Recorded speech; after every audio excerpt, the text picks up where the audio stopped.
Kaka Laurel, sa episode na ito, titingnan natin ang mga swerte at malas na animal signs sa taong 2025 ayon sa astrolohiyang Chino. Makakapagbigay kami ng impormasyon kung paano mo mapapabuti ang iyong kapalaran sa darating na taon. Ito ay nahahati sa tatlo: ang unluckiest, neutral at mga luckiest animal signs sa taon ng Wooden Snake. Kung ngayon ka pa lang sa channel na ito, huwag kalimutang i-like at i-share ang video na ito. Mag-subscribe ka na din. I-click ang bell at all para lagi kang updated sa mga pinakabago kong pampaswerte videos.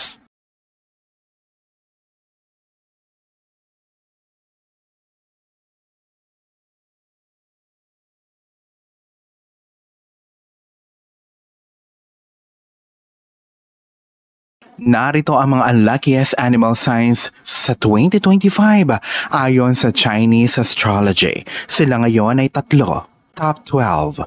Pig. Ang taong ito ay nangangailangan ng higit na pag-iingat lalo na sa mga pinansyal para sa mga ipinanganak sa taon ng baboy. Dahil ang 2025 ay minarkahan ng malalaking pagkawala sa pinansyal. Hindi lamang magkakaroon ng mga pagkawala sa material, kundi maaari ring magkaroon ng labis na pagkasira ng kaperahan. Kaya't kailangan ng mag-ingat ng pangangasiwa sa pinansyal. Iwasan ang pag-asa sa hindi inaasahang mga biyaya o windfall luck sa taong ito. Ang takbo ng karir ay hindi maganda. May pagsisikap at pagpupunyagi pero hirap mabigyan ng sapat na gantimpala. Maaaring may mga taong dadating at magiging problema na hahantong sa mga posibleng alitan at salungatan. Ang kalusugan ay isang issue rin na may posibilidad ng mga sunod-sunod na sakit o malalang pinsala lalo na sa parteng ulo. Mahalaga na bigyang pansin din ang mga posibleng problema sa dugo. Ang pag-iingat ay mahalaga. Maaaring magkaroon ng mga aksidente, lalo na ang mga insidente sa trapiko o sa daan, na nagpapakita ng posibleng kasawian. Bukod dito, ang taong ito ay hindi maganda para sa pagbisita sa mga may sakit at dapat iwasan, kasama na ang anumang pagkakasangkot sa mga ritual ng pagluluksa. Sa takbo ng relasyon ay maaaring magkaroon ng alitan na nagreresulta sa mga magkakapareha. Sa takbo ng relasyon ay maaaring magkaroon ng alitan na nagreresulta sa mga magkapareha na nagkakaroon ng hindi pagkakasundo o pagkakaunawaan, habang ang mga single ay maaaring magkaroon ng stagnation sa kanilang buhay pag-ibig. Mayroon ding posibilidad na magkaroon ng mga gawain na may kaugnayan sa pagluluksa sa taong ito. Top 11. Rabbit. Para sa taong ito ay medyo mahirap para sa mga ipinanganak sa taon ng kuneho, na ang lahat ng aspeto ng buhay ay nakakaranas ng pagbaba. Sa lugar ng trabaho, maaaring makaharap ka ng mga pagsubok dahil sa mga tago ng mga kaaway na humahantong sa maraming mga pagkabigo at pagkainis. Maaaring makaapekto ito sa iyong mood at magpapahirap sa iyong mga relasyon sa ibang tao. Dahil sa iyong pagiging direkta, maging ang mga maliit na issue ay maaaring magdulot ng mga alitan sa mga taong nakapaligid sa iyo. Sa pera, ang taong ito ay tila hindi maganda na may posibilidad na mga pagkawala. Mabuting mag-impok o mag-ipon hanggat posible at iwasan ang mga hindi kinakailangang mga gastusin. Ang mga single na rabbit ay maaaring mahirapan na makakita ng mainam na kapareha pagdating sa pag-ibig, habang ang mga may asawa na ay maaaring makaharap sa mga tensyon na maaaring magbigay panganib sa kanilang relasyon. Sa kalusugan, ang taong ito ay nangangailangan ng higit na pag-iingat dahil maaaring magkaroon ka ng mga patuloy na problema sa kalusugan. Maging maingat sa iyong kaligtasan kapag naglalakbay at iwasan ang pagbisita sa mga may sakit o pagdalo sa mga libing o punerarya dahil maaaring magdala ito ng karagdagang negativity sa iyong buhay. Top 10. Goat. Sa pangkalahatan ng taong ito ay tila hindi maganda para sa mga ipinanganak sa taon ng kambing. May ilang mga hamon na naghihintay. Sa pinansyal, may mataas na panganib ng malalaking pagkawala sa pera, kaya't mahalaga na iwasan ang mga pamumuhunan at umiwas sa risky investments. Sa aspeto ng kalusugan, ang sitwasyon ay hindi ideal na may mga madalas na pagkakasakit at panganib ng mga pinsala o pagdurugo. Mahalaga na maging maingat kapag naglalakbay o nagta-travel upang maiwasan ang mga aksidente o mga insidente na may kaugnayan sa dugo. Ang mga gastusin sa medikal ay maaaring maging isang malaking pasanin sa pinansyal ngayong taon. Sa iyong karera, ang patuloy na pagpupunyagi at trabaho ay maaaring humantong sa pagkapagod o exhaustion na maaaring magkaroon ng karagdagang epekto sa iyong kalusugan. Ang sobrang pagpupunyagi ay maaaring maging sanhi ng maraming mga problema sa kalusugan ngayong taon. Dapat ipagpaliban ang mga plano sa kasal o pagpapakasal dahil ang taong ito ay hindi maganda para sa mga ganitong mga kaganapan. Ang mga magkapareha na nais magkaroon ng anak ay pinapayuhan na maghintay hanggang sa susunod na taon. Dahil sa pagkakaroon ng enerhiya ng pagluluksa ngayong taon, mahalaga na iwasan ang pagbisita sa mga ospital, pagdalos sa mga libing, o pagkain ng mga pagkain na may kaugnayan sa libing. Dahil ang mga gawain ito ay maaaring mag-imbita ng masamang suwerte o bad luck, hindi inaasahang kasawian o maging mga kasuotan ng pagluluksa. Ito naman ang mga zodiac signs na nasa gitna o neutral lamang. Ito ang mga zodiac signs na hindi kamalasan, ngunit hindi rin naman kaswertihan sa 2025 ayon sa astrologiyang Chino. Sila ay 7 ngayon. Top 9. Rooster. Ang taong ito ay nangangailangan ng ibayong pansin para sa mga ipinanganak sa taon ng manok. Dahil may mga senyales na mga posibleng pagkawala sa pinansyal, mahalaga na iwasan ang mga pamumuhunan at humindi sa mga mabilis na pagkita. Sa aspeto ng kalusugan, ang mga pagkakataon para sa mga rooster ay hindi maganda na may mataas na panganib na mga pinsala, pagkakasakit at iba pang mga problema sa kalusugan, lalo na ang mga may kaugnayan sa mga problema sa dugo.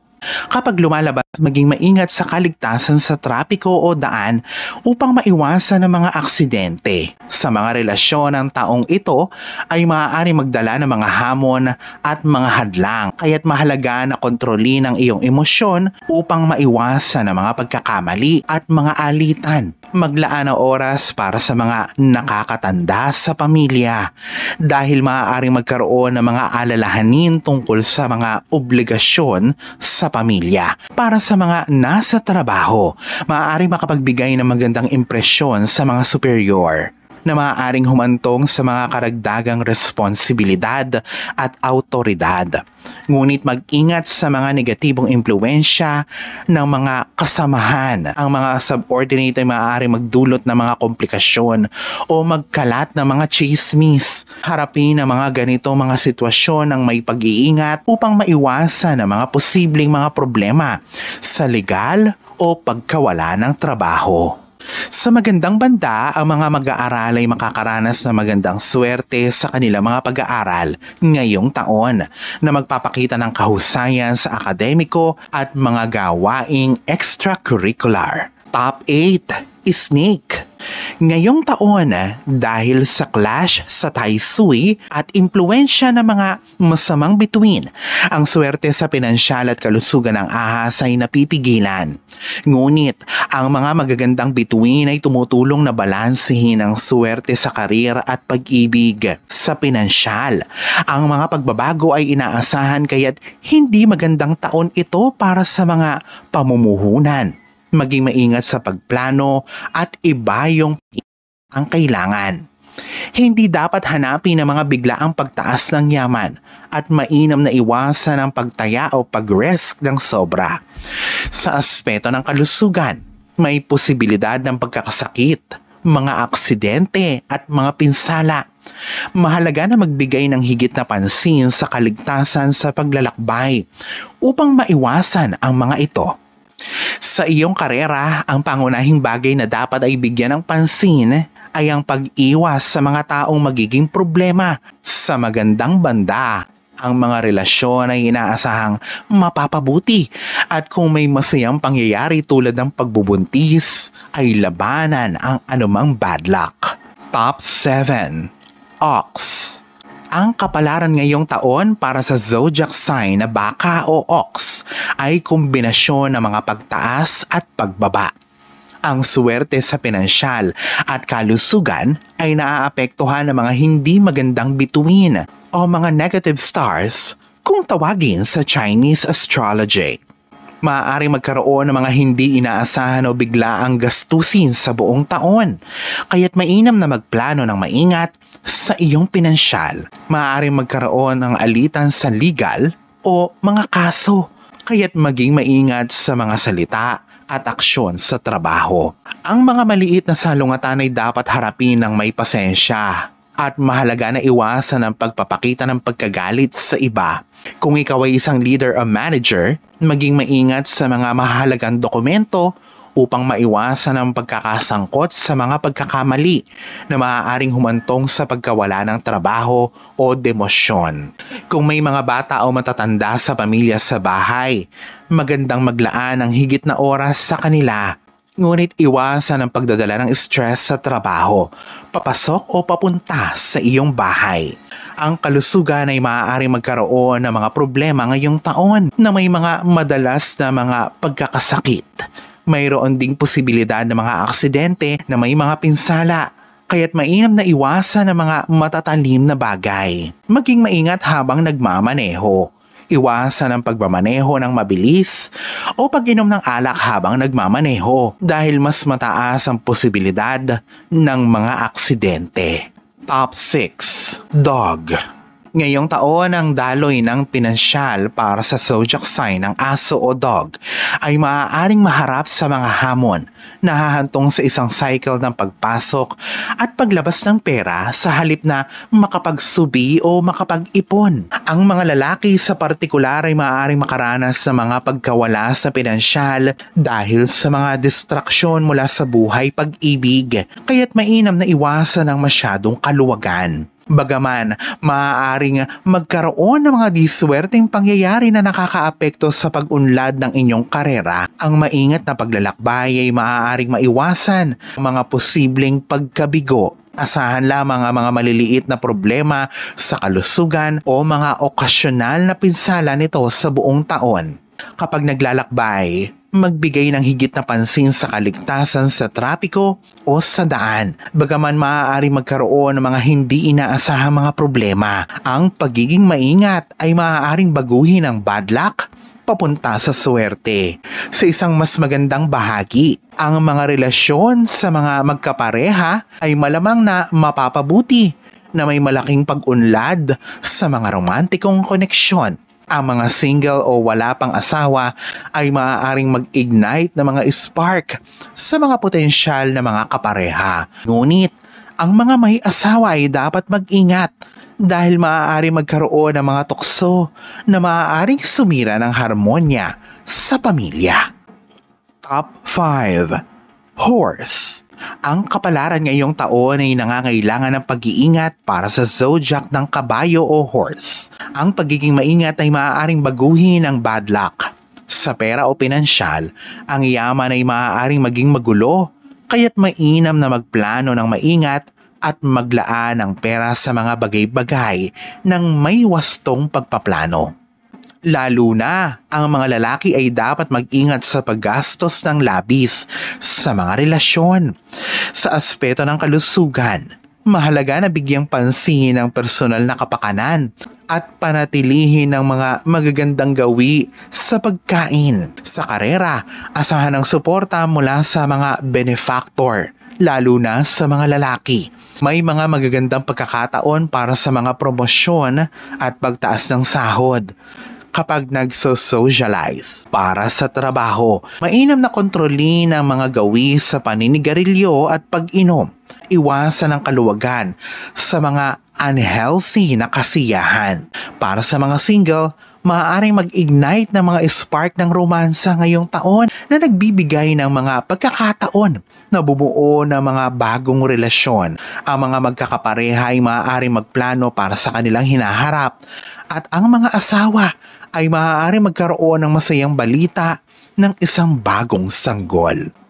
Ngunit, ngayong taon ang mga nasa relasyon o kasal na ay dapat mag-ingat ng higit upang iwasan ang mga tukso, mga pakikipag-ugnayan sa third party o mga pagtataksil. Top 4. Monkey. Ngayong taon, dapat mas bigyan ng pansin ng mga bagay pinansyal ng mga zodiac sign na matching o monkey. Dahil may panganib ng pagkawala ng pera at mga paghihirap sa pagtitipon ng yaman, mahalaga na sundin ang payo na mag-impok para sa mga araw ng unos. Mayroon ding mataas na posibilidad na maloloko na humahantong o mauuwi sa mga pagkabigo sa pinansyal. Kaya't ang pagpapanatili ng mababang profile o pagiging low-key ay ang siyang susi.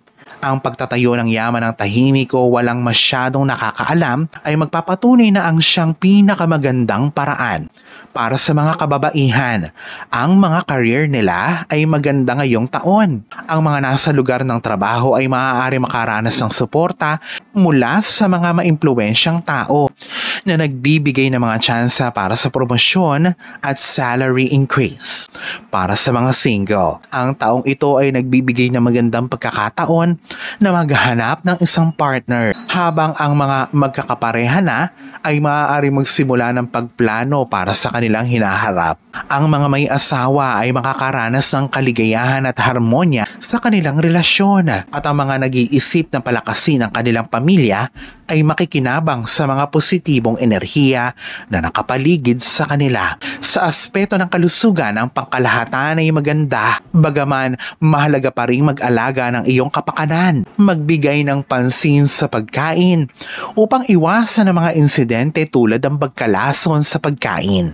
Kapag naglalakbay, maging maingat sa kaligtasan sa trapiko o sa daan. Bagaman maaaring magkaroon ng mga hindi inaasahang mga kasawian, malamang na malalampasan mo ang mga ito at mag-convert ng mga hamon papunta sa mga oportunidad. Top 3. Tiger. Sa taong 2025, ito ay magaganda ang pagkakataon para sa career ng mga zodiac sign na tigre, lalo na sa mga lalaki na malamang na makakatanggap ng suporta mula sa mga benefactor. Ang mga nasa lugar ng trabaho ay maaaring asahan ng mga promosyon at pagtaas ng sahod sa pamamagitan ng gabay ng kanilang mga mentor. Ang mga single ay may magandang pagkakataon na makahanap ng pag-ibig sa 2025. Habang ang mga magkakapareha ay makakaranas ng mas malalim na koneksyon at mas matibay na relasyon. Ang mga may asawa na ay maaaring magkaroon ng bagong miyembro sa kanilang pamilya ngayong taong 2025. Ngunit, mahalaga na bigyang pansin ang kalusugan sa pamamagitan ng pagpapanatili ng magandang routine sa ehersisyo at balanseng diet. Sa pera, bagaman maaaring magkaroon ng mga alalahanin tungkol sa mga hindi inaasahang mga gastusin, hindi ibig sabihin na hindi darating ang kasaganahan sa iyo. Sa maingat na pamamahala ng pera, maaari ka pa rin magkaroon ng matatag na kita at makamit ang paglago pagdating sa pinansyal. Narito ang dalawang pinakaswerteng zodiac signs ngayong taon ng Wooden Snake 2025. Top 2. Rat. Ang taong ito ay nagdadala ng kasaganahan sa pinansyal at karera para sa zodiac sign na Daga. Ang mga lalaki ay malamang na makakatanggap ng suporta mula sa mga benefactor, habang ang mga kababaihan ay mag-i-enjoy sa kanilang tagumpay. Sa lugar ng trabaho, ang mga benefactor ay tutulong sa iyo na makuha ang mga promosyon at pagtaas ng sahod, habang ang mga negosyante ay makakaranas ng umuunlad na negosyo. Ito ay magiging isang taon na puno ng masayang mga pangyayari, at ang mga may asawa ay maaaring magkaroon ng isang bagong sanggol. Ngunit mahalaga na maglaan ng quality time para sa pamilya. Dahil ang pagpapabaya ay maaaring humantong sa tensyon o maging pagkawala ng isang partner. Kahit sa mga relasyon o kasal na, bigyang pansin ang iyong kalusugan dahil maaaring magkaroon ng mga panganib na mga problema sa puso o stroke. Sa tamang pangangalaga at pag-iingat, ang mga posibleng mga banta na ito ay maaaring maiwasan na nagpapahintulot sa iyo na gawin ang mga hamon ng mga biyaya. Top 1. Dragon. Ang taong ito ay nagdadala ng malaking pagbuti sa pangkalahatang kapalaran ng dragon. Bagaman maaari magkaroon ng mga maliit na problema sa kalusugan na bahagyang sumisira sa yaman, sa pera o pinansyal, ang regular na kita at mga hindi inaasahang kita ay magiging maganda. Ang mga negosyante din ay makikita na umuunlad na ang kanilang negosyo sa lugar ng trabaho. Ang mga empleyado ay maaaring asahan ng suporta mula sa kanilang mga benefactor na maaaring humantong sa promosyon at pagtaas ng sahod. Para sa mga single o wala pang kapareha, ang taong ito ay nagbibigay ng magagandang pagkakataon para maghanap ng pag-ibig. Ang mga single na babae ay malakas ang pagkakataon na pumasok sa isang relasyon ng mabilis. Ang mga nasa relasyon na ay makakaranas ng mataas na level ng passion o pagmamahal na dinadala ang kanilang mga relasyon sa mga panibagong antas. At ang mga may asawa na ay maaaring magkaroon ng bagong supling. Bagaman maaaring magkaroon ng mga maliit na alalahanin patungkol sa kalusugan ngayong 2025, hindi ito magdudulot ng malubhang pinsala sa kanila. Maraming salamat sa pagtutok. Sana nakatulong ang impormasyon na ito sa iyong pag-unawa sa iyong kapalaran sa taong 2025. Subaybayan ang aming channel at page para sa mga karagdagang impormasyon at updates tungkol sa astrolohiyang Chino.